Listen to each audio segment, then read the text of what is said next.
好久不见，我又来营业啦！今天我们来吃鸡，先把这个鸡呢给它清洗干净。之前我不是分享过一款古法盐焗鸡的做法嘛？那个做法呢又费盐又费锅的。这次呢我研究了一款新的做法，这个做法既不费盐也不费锅，特别简单还很好吃。这个鸡呢拿回来我们要给它洗干净，特别是这种黄黄的膜一定要搓掉，这个是腥味的来源。洗干净了，记得要给它充分沥干水。水分晾干了之后，我们就可以来进行腌制啦。加入这个姜丝，然后是1勺盐，这个大概是16克，还有15克芝麻油。这食材呢都是很简单的，充分给它涂抹均匀。如果喜欢那个盐焗香味的话呢，可以用盐焗粉。它盐焗粉1包是20克，也可以腌一整只鸡的。像鸡腿这个位置呢，肉比较厚，我们要给多按摩一下。腹腔里面呢也千万别漏掉了。然后盖上保鲜膜，腌制3个小时或者1个晚上都可以。接着我们来泡一把无籽毛桃，泡过之后呢，它比较容易出味。鸡腌入味了之后呢，把我们泡好的无籽毛桃塞到鸡肚子里面去，刚腌制的姜呢也塞进去，然后拿一张油纸把它包起来。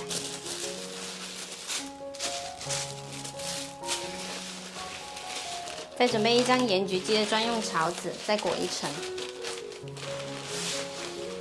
然后我们再来炒香1包粗盐，家里有八角、桂皮、香叶的可以放一些进来，它炒出来的味道会更香。用小火慢慢炒，把这个盐呢给它炒香。炒粗盐记得一定要用铁锅，千万不要用那种有涂层的不粘锅哦。把粗盐炒干，炒到噼里啪啦响就可以啦。我们再用锡纸呢给它握出一个造型，大概能放一下这只鸡就可以了。把我们炒香的盐铺在底部，先薄薄的铺一点，然后把鸡放进来，上面再铺上盐，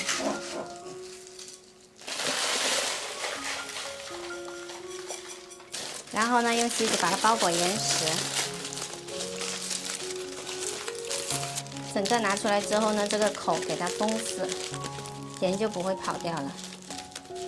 烤箱不需要预热，然后放到下层200度烤90分钟。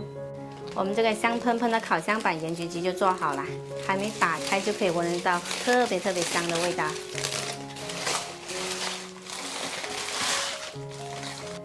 这盐呢给它刮下来，下次我们还可以用。这盐焗鸡呢，它一定要手撕着吃，它才过瘾。可以冷的吃、热的吃都是可以的。里面放了无籽毛桃，吃起来它就更香了。好烫！这样的盐焗鸡你们喜不喜欢吃呢？我是隔一段时间就会烤给小孩子吃，2个家伙每次都可以吃1只。